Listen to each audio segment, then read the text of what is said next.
Angel, this is Klondike. Over. Go ahead, Klondike. Okay.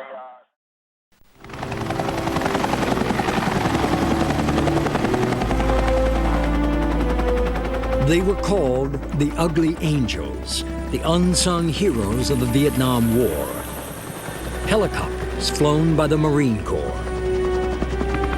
Ugly Angel means an ugly flying machine that rescues people and therefore is indeed an angel. The men aboard these helicopters witnessed intense savagery and unending violence from a perspective few of us can imagine. Many of them brought their own film cameras, capturing the human drama in explicit detail.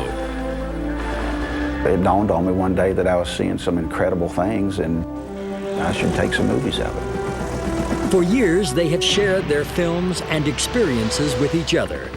Now, they are going to share these compelling images with us.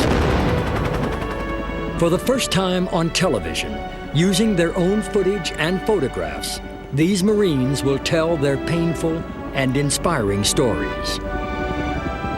As ugly as war is, it was the most rewarding thing that ever happened to me. The camaraderie and togetherness is something that you never forget and you always cherish. These intense bonds, forged in the heat of combat, provided the hope and the courage that turned a select group of men into Vietnam's helicopter heroes.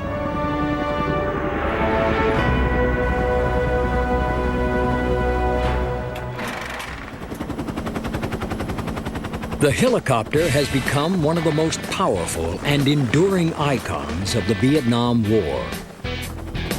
The U.S. military deployed about 12,000 helicopters during the conflict and lost nearly half of those to hostile fire or accidents. In contrast, the North Vietnamese had no helicopters in their armed forces. Although the Marines pioneered their use in the Korean War, it took the unique circumstances of Vietnam to realize the enormous potential of the helicopter. Because the fighting took place primarily in remote jungle terrain, getting troops in and out of combat became a major challenge.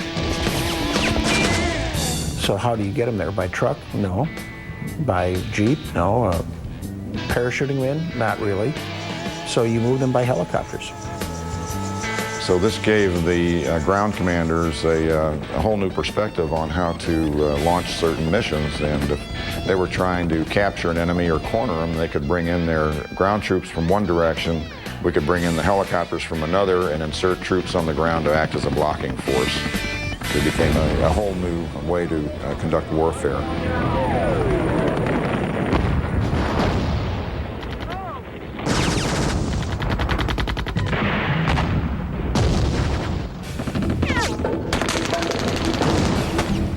Once on the ground, these troops could be resupplied, reinforced, or evacuated without relying on conventional methods of transportation.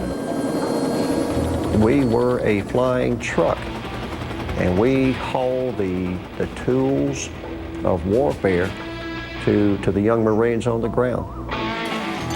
And if those Marines were wounded, medical help was never too far away. We could get them out of the field much sooner and faster. So the use of the helicopter accounted for a great deal of lives to be saved that normally back in World War II and other wars would not have survived. And finally, it was in Vietnam where the helicopter emerged as an offensive force on the battlefield.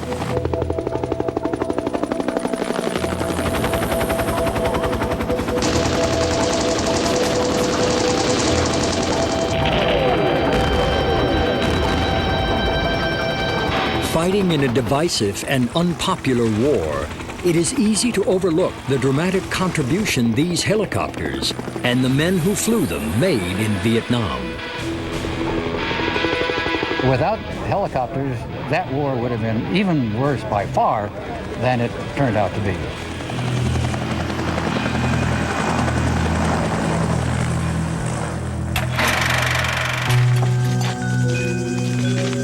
April 15, 1962, the 1st Marine Helicopter Squadron arrived in Vietnam in an operation codenamed Shoofly. Their mission was to provide military advice and tactical support for the Army of the Republic of Vietnam in its struggle against the Communist Viet Cong.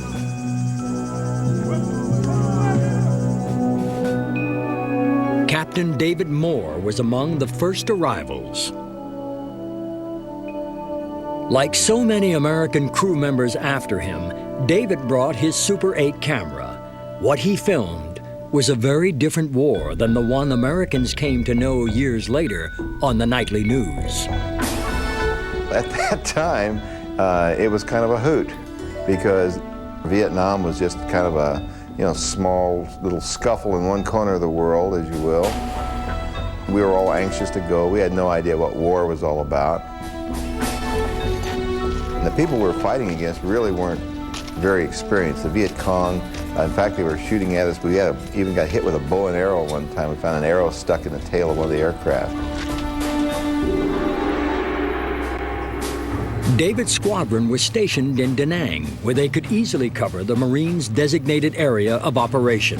Known as I Corps, it extended from the North Vietnamese border to 163 miles in the south. The mountainous region was perfectly suited to the Marines' primary helicopter, the UH-34D. Originally designed in the 1950s, it was uniquely capable of withstanding the high altitudes found in I Corps.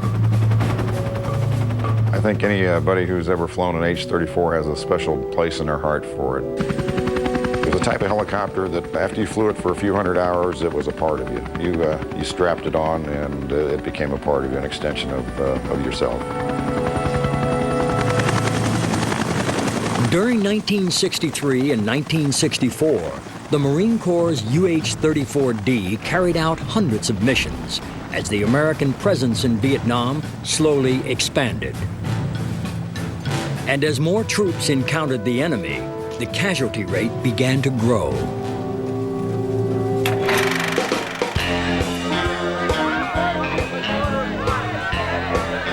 But morale was still high on November 10, 1964, when the members of HMM 365 celebrated the Marine Corps' birthday.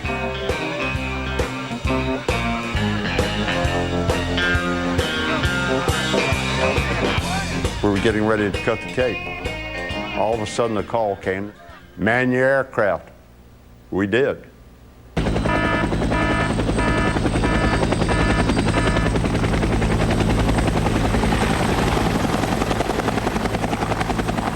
HMM 365 was not being called to combat, but to stop an unfolding human catastrophe. Typhoon Joan had hit the area around Da Nang hard, unleashing a torrential flood that killed 7,000 Vietnamese. Thousands more were left stranded and would perish unless they could be evacuated.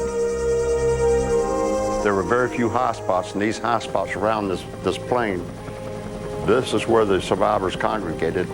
Unfortunately, the VC had gained a hold of these areas, and it was a constant tug of war, shooting, so to speak, too.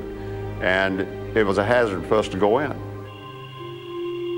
We rescued in the neighborhood of about 1,700 people. The second 24-hour period is about 1,300 people. The flood rescue was reported widely in the American media. The photos taken by the helicopter crew members reinforced the public's belief that the war effort was a humanitarian mission. What the press failed to report was that these same helicopter crews were increasingly coming under enemy fire. With funding and support from North Vietnam, the Viet Cong had undergone a remarkable transformation from a ragtag collection of rebels into an efficient fighting force. And in December of 1964, they were joined by an even more dangerous presence, the North Vietnamese Army. The thing that we noticed was that The troops we were fighting then were more conventional. We were fighting NVA, North Vietnamese Army troops. They wore, slick uniforms, and when you land in a zone, someone would stand up. I mean, I saw one guy stand up and adjust a sling on his rifle. Now, there's a real soldier that does that. When he stands up and adjusts his sling and shoots at you, you've got a real soldier against you. He's not just a guerrilla. The average American was completely unaware of this new reality. But all that was about to change. In the spring of 1965, famed combat photojournalist Larry Burroughs arrived at the Marine Helicopter Headquarters in Da Nang. He was assigned to shoot a cover story for Life magazine. As a subject for the pictorial, Burroughs chose a young helicopter gunner serving in HMM 163, Corporal James Farley. What was it about me? Well, Larry said it was the all-American boy thing. He said I looked young, I looked naive, and that's what he was looking for.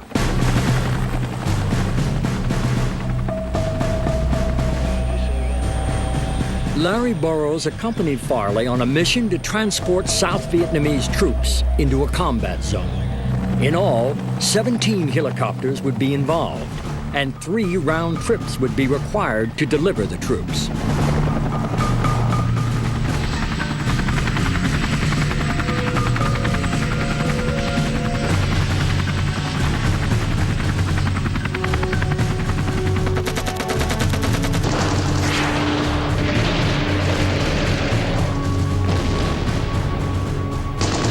As soon as we hit the zone, it was just like all hell broke loose.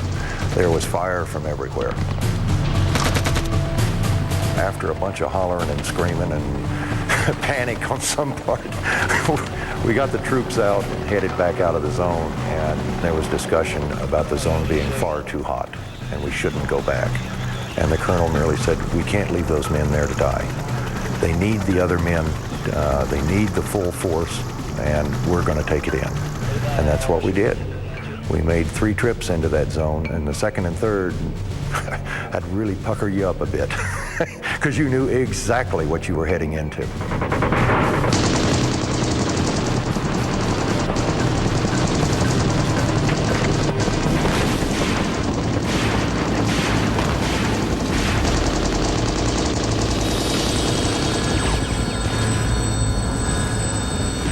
As Larry Burroughs continued to take photographs, Farley's crew landed in the zone for the final time when they observed another Marine helicopter disabled on the ground. 2 Marines, Lieutenant Magel and Sergeant Owens, made a break for Farley's helicopter. Lieutenant Magel got hit in the leg just before he got in my plane, and he started going down. And the pilot said, we better get him. And I said, yes, sir, and out the plane I went.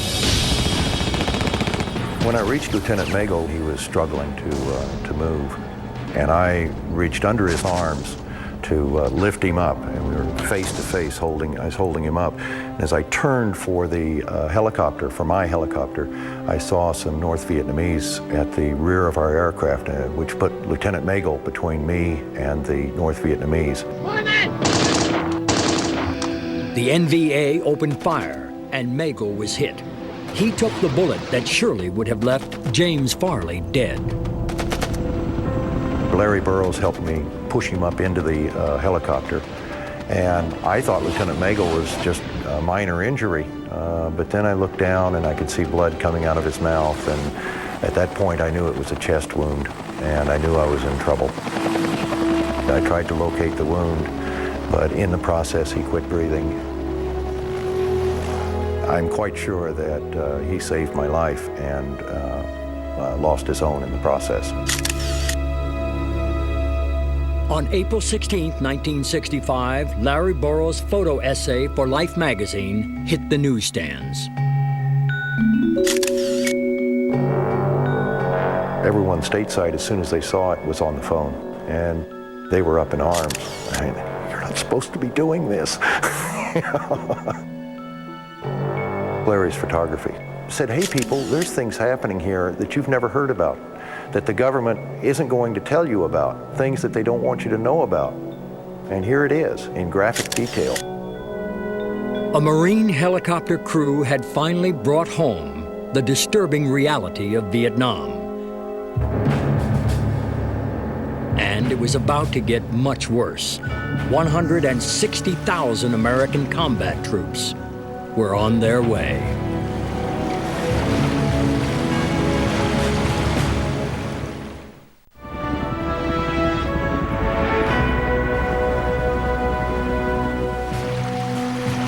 Arriving March 8, 1965, the U.S. Marines were the first combat troops inside Vietnam. In order to keep these troops supplied with food, ammunition, and reinforcements, helicopter squadrons would have to fly into war zones that were far more violent and explosive than in the past. But the dramatic story depicted in Life magazine, along with similar episodes experienced by other helicopter crews, revealed a fatal flaw in defensive strategy. UH-34s were extremely vulnerable to enemy gunfire.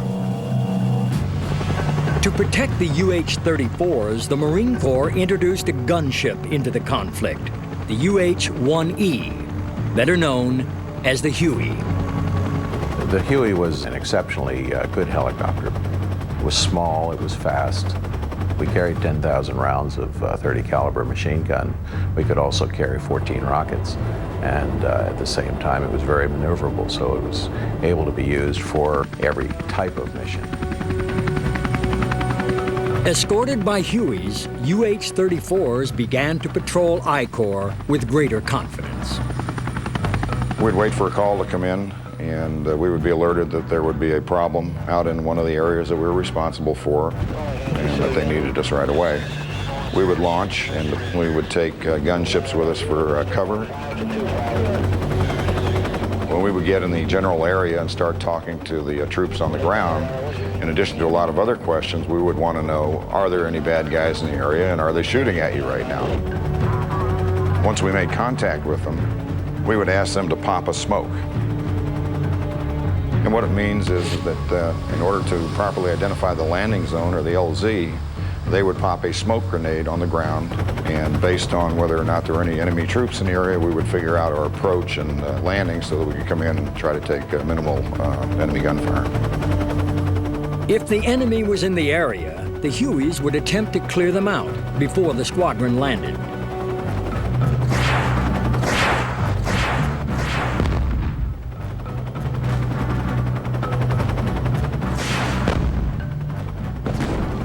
Basic rules for flying Marine Corps helicopters in combat are very simple. Don't get caught low, slow, and stupid. If you do, you will be dead.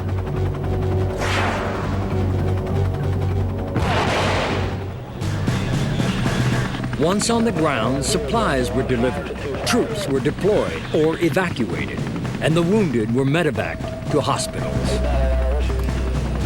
Because the helicopter was the essential lifeline to the ground troops, a deep bond began to develop between the air crews and the combat Marines. We worked very closely with them. The grunts, as we affectionately refer to them, had a very close affection for the pilots, for the air crews, because we would get down right on the ground with them, and we depended on each other quite a bit.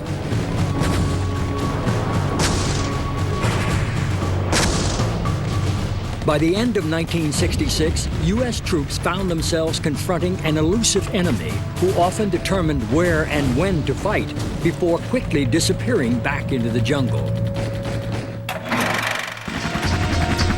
As part of an effort to combat the North Vietnamese strategy, the Marines brought in more troops and 2 new helicopters.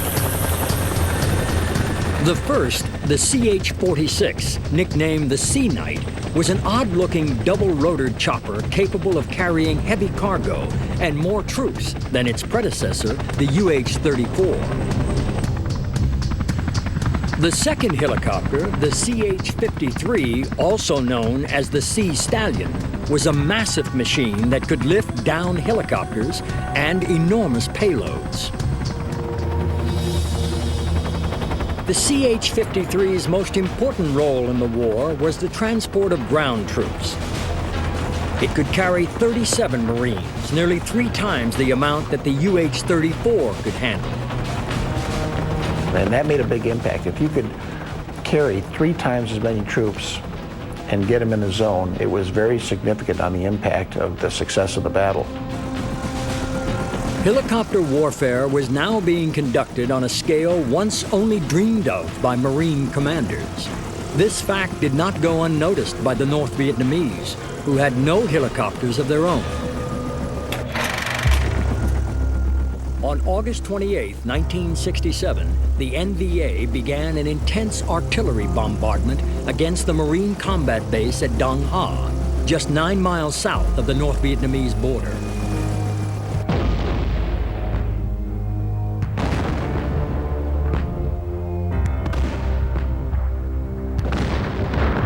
As shells exploded around them, Marine photojournalists managed to shoot this dramatic footage.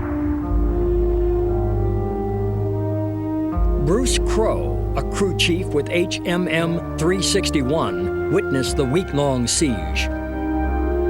We got hit several times during that day, and every day from there until September 3rd, we were hit every day with artillery. On September 3rd, 2 artillery rounds from North Vietnam came in and landed in the 3rd Marine Division ammo dump.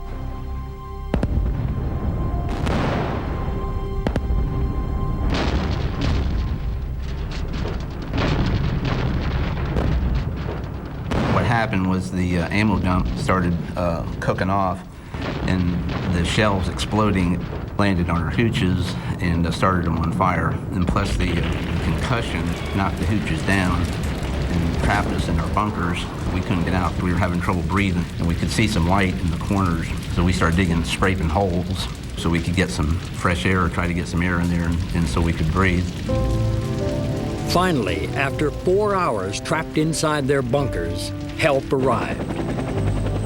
Several helicopters from Da Nang landed at the charred remains of Dong Ha.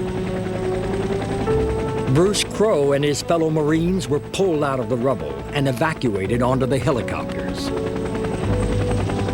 We just kind of stormed aboard and cleared the area, and a big cheer went out. We were a very, very lucky squadron, I guess. Lucky to be here. The base was destroyed. 22 helicopters were heavily damaged. 46 Marines were wounded. Miraculously, none were killed. Bruce Crow's squadron now understood what the grunts had known all along. When you're in trouble, there is no greater joy than seeing an ugly angel descend from the sky. These Marines would live to fight another day, and as 1967 came to a close, the helicopter squadrons were about to experience the bloodiest year of the Vietnam War.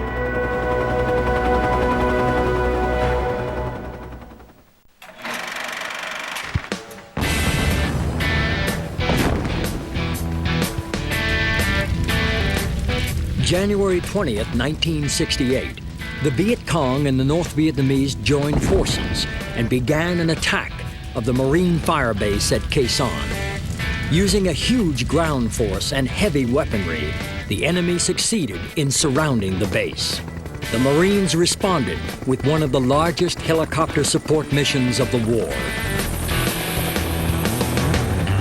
Located 18 miles south of the border and a few miles east of Laos, the American military command considered Khe Sanh to be a crucial tactical position to blocking North Vietnamese infiltration into South Vietnam.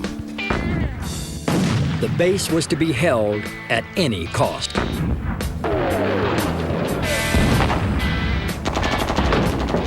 It was a siege. It's like the fort. They wanted that base, and we didn't want to give it to them. Dick Rosser was a helicopter pilot in HMM 164. He flew dozens of missions into the besieged Marines. The only way to get ammo and material, food, or get Marines out, or even bring some in, was by helicopter. There was no other way to do it. 160 tons of supplies were needed daily to maintain the base's defense. Helicopters flew non-stop to keep the Marines alive and fighting. This thing went on and on and on, and day and night. Rockets and mortars, I mean, you're just constantly coming in. And everybody would run and jump in the bunkers whenever a helicopter would come into the zone because they knew they were going to take a few rounds.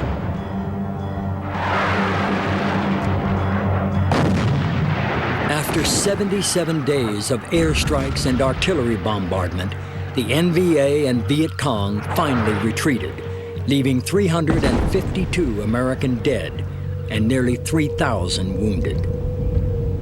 There wasn't much left standing at the end of that 77 days. All the above-ground structures were leveled. Most of the bunkers were not there anymore. In Khe Sanh, we lost a lot of men there, but we held the position.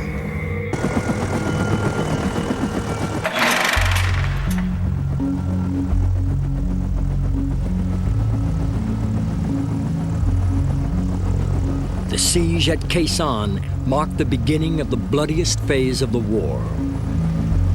Although losses in human life were large, many more would have perished on the battlefield if not for the helicopter. Of all the missions these squadrons performed during the Vietnam War, the rescue and transport of injured Marines was the closest to their hearts. I think the medevac mission was probably the most important. And it was the most important because we were saving somebody's life. To my way of thinking, that's probably the most rewarding thing that we could have possibly done. In fact, we have a little saying that is, the best medal is a live man's smile. The Marines do not have any trained medical personnel in their ranks. As a result, hospital corpsmen from the Navy were assigned to every Marine unit and medevac squadron. Once we came down and got into the landing zone, the Navy corpsman would help us get the wounded into the aircraft, and he would tend to them immediately, try to keep them alive until we could get them back to a hospital in the Da Nang area or maybe out to a hospital ship off the coast. Doc Jones flew 443 medevac missions, more than any other corpsman who served in Vietnam. During the darkest months of 1968, Doc Jones was flying with HMM 362, where he became friends with a pilot named Ben Cassio. What can you say about Ben? Nothing but great things. A great guy, great pilot, one of the best that I ever flew with. I was constantly amazed with not only his abilities, but his courage. He would expose himself to situations that I don't think I ever would have. It is said that war strengthens the bonds of friendship, and these two men shared an experience few of us who haven't been in combat can ever understand. It happened on April 30th, 1968. While Doc Jones was treating the wounded on a hospital ship, Ben Cassio flew what would be his last mission, the emergency evacuation of 8 wounded Marines. Once we landed, they started loading the medevacs aboard, and we started to receive fire. The first thing I remember was feeling like something smacked me in the face with a cold steak. My first realization was that I couldn't see. I tried to contact my co-pilot, tell him that I couldn't see. He was going to have to try and get us out. And I couldn't reach him. I thought that he had been hit. The North Vietnamese began to rush the crippled chopper in waves, only to be turned back by blasts from the crew chief's M60. The Marines were heavily outnumbered, and it was only a matter of time before the aircraft would be overwhelmed and all aboard killed. So Ben Cassio made a desperate decision. First, he took out his survival knife and broke the glass protectors on his instrument panel so he could use his fingers to read them. Then he turned to his crew chief for help. And I told him I couldn't see, but we couldn't stay there. He was going to have to talk us out of the zone. While he was returning fire, he said, you know, take it straight ahead because there's trees on both sides. I started adding power by listening to the engine until we were able to get up enough speed to get lift out of the zone.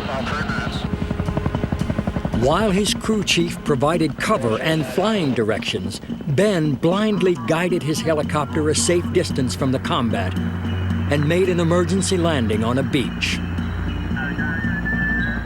It was not a pretty landing, but as we say, any landing that's good enough to walk away from is a good landing. It was only then that Ben Cassio discovered that his co-pilot, Larry Hulk, was not dead. Larry had been flying the UH-34 as well, battling with Ben for control of the chopper.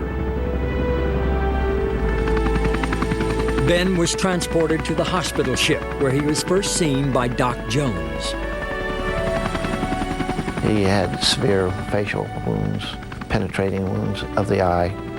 It was very touch and go. His respiration and vital signs were very faint, and he had lost a great deal of blood. He made me comfortable. I asked him for some blankets because I was so cold. It was very comforting knowing, you know, because I had been with him for so long that I know I was in good hands. Ben Cassio was immediately operated on, and his life was saved. However, one eye was lost, and the other severely impaired. For Ben, the war was over. Doc Jones lost contact with his friend as he returned to the jungles of Vietnam, trying to slow the ever-mounting loss of human life. Even though it was an everyday occurrence, Doc never got used to the sight of death. You have to try to not think about that when you're flying. You never like to lose anybody. It happens. It's devastating. But you got to go on, and you try to do better the next time. As 1968 closed, the end of the bloodshed was a dim glow on the horizon, and the Marines were determined to use whatever means were necessary to bring that day closer. A new weapon was on its way to Vietnam. The most lethal helicopter of the war was about to make its presence felt.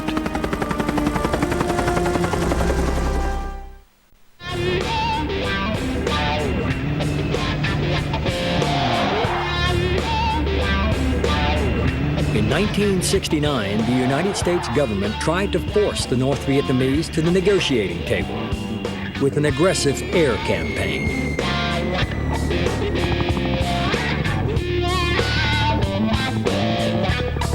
As part of this strategy, the Marines introduced the deadliest helicopter of the war, the Cobra gunship. Mounted with 4 rocket pods containing up to 38 rockets, a machine gun, and a grenade launcher, the Cobra was loaded with firepower.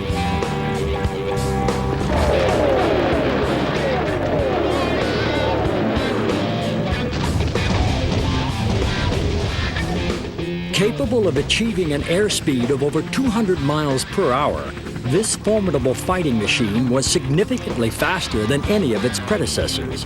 And unlike the Huey, the Cobra carried only 2 people, the pilot and co-pilot, who were directly responsible for firing its weapons. Walter Pinkerton was one of the elite few chosen to fly the new helicopter. Here was the helicopter that the pilot could return fire directly, whereas every other helicopter, the pilots relied on other air crew members to return fire. So in that respect, it was kind of a thrill. Typically, we would carry 17-pound warheads. So it was a weapons platform primarily, and our mission was to lead the other helicopters out. So it was a real active participant in every mission.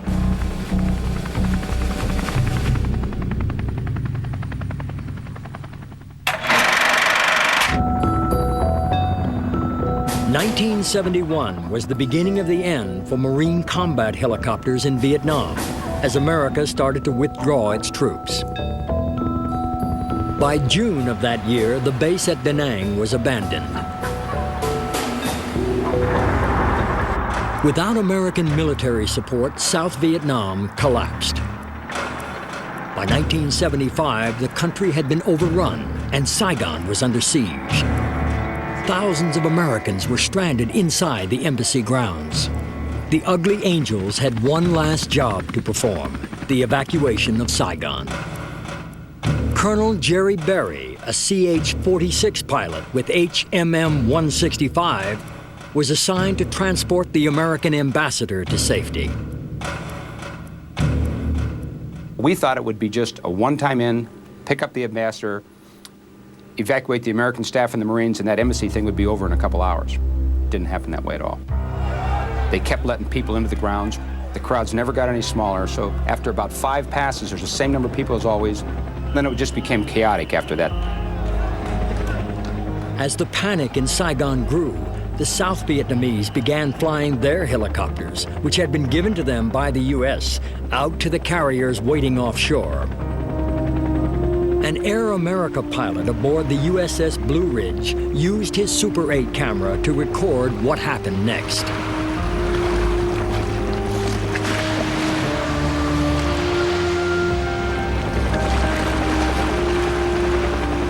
Some of the South Vietnamese were unable to perform the difficult landing on the carrier decks and began ditching the helicopters into the South China Sea. The pilots were then rescued by patrol boats. Others managed to get to safety. A lot of helicopters would come out and they would land. They could land on the ships, and then we'd toss them overboard because simply there was no room for those helicopters. Not a happy day. It had saved so many of their lives and fought so many of their battles. Now these helicopters were simply tossed overboard to make room for the thousands of refugees.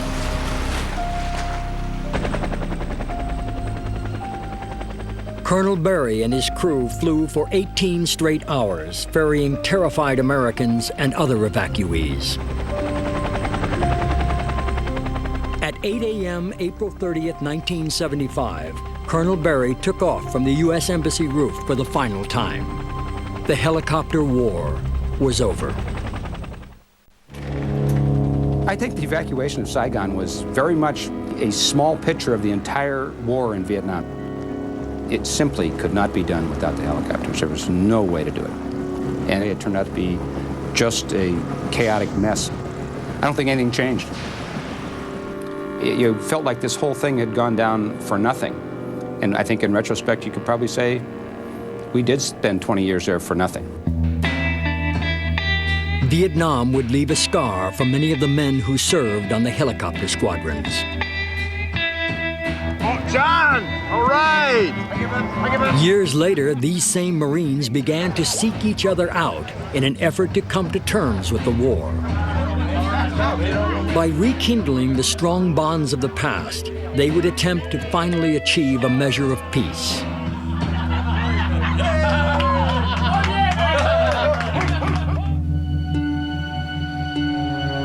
After the war, Doc Jones tried to leave his memories behind, but he couldn't shake a recurring desire to find out what happened to Ben Cassio.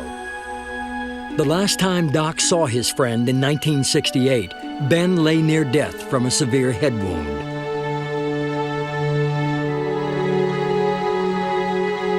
After years of searching, Doc finally located Ben Cassio through a veteran's website. The two reunited at a gathering for Marines in 1992. We saw each other from across the parking lot. We ran toward each other, hugged each other, told each other that we loved each other, and that we were glad to see each other. The first time we saw each other, we really didn't say anything. We just hugged each other. And a lot of things that go unsaid. To help others reclaim the friendship and support that Doc and Ben experienced, a group of former Marine helicopter pilots formed an organization called the United States Marine Corps Vietnam Helicopter Association. It started out just with pilots and now includes pilots, crew chiefs, gunners, corpsmen, and just about anybody else who was associated with Marine Corps helicopter operations in Vietnam. Today, these Marines are gathering in Pensacola, Florida for their annual reunion. I would like to introduce the Corey Station All Service. What a reunion like this does, it helps people put it back where it belongs and out of our present life and memory. We should never forget, but we don't want to dwell on it and live it again and again and again. It'll only drive you crazy. Another important part of the reunion is giving relatives of those killed in action the opportunity to talk with veterans who served with their loved ones. Steve, as you know, is deceased, but we're quite honored to have his mother, Miss Nancy Pless, here with us today. Well, they just all said that he was a great pilot and a great person and a great friend. All of them expressed the fact that he was such a good friend. Nancy Pless's son, Major Stephen Pless, received the Medal of Honor in 1969 for his heroic helicopter rescue of 4 U.S. Army soldiers being tortured by the Viet Cong. Sadly, Major Pless died 1 year after the ceremony in an accident. Hearing stories about her son brings Nancy a little bit closer to coming to terms with his tragic death. This time I'd like to call on Norma Halleck. I can say this is the greatest experience I have ever had and never expected to have. My heart is just overflowing with peace and joy for this experience. I'm very grateful for it. At the end of the day's festivities, several Vietnam-era helicopters made a guest appearance. Ross Capuana guided his Huey, which once saw action in the war, out over the expectant crowd. I thought it'd really be nice to take it down to their reunion and let them look at it, walk around it, touch it, show their families, and let them see it again as a civilian. The Huey, now painted in civilian colors, received a big round of applause. But then another helicopter appeared, the UH-34D. It stole the show. That's the helicopter most of them flew. And I mean, they saw that 34 and they just brought back old memories, and we wished every one of them that was there wished they were up there flying it. I did. I guess it was in the 90s there and very, very humid, and actually had goosebumps on my arms, and that's how I was affected. It took us into danger and it took us out, and it's a part of me and always will be a part of me.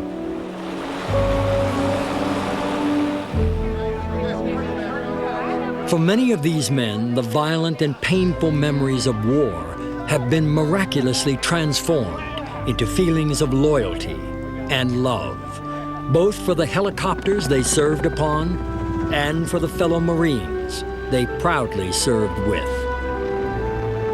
It's ironic that although I've got many, many friends now, I've never experienced the bond and the loyalty that I found in Vietnam.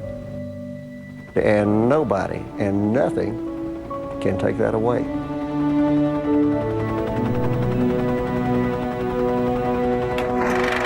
Next on the Military Channel, get an in-depth look at the men and machines that set out on some of Vietnam's most compelling missions. Wings over Vietnam, next on the Military Channel.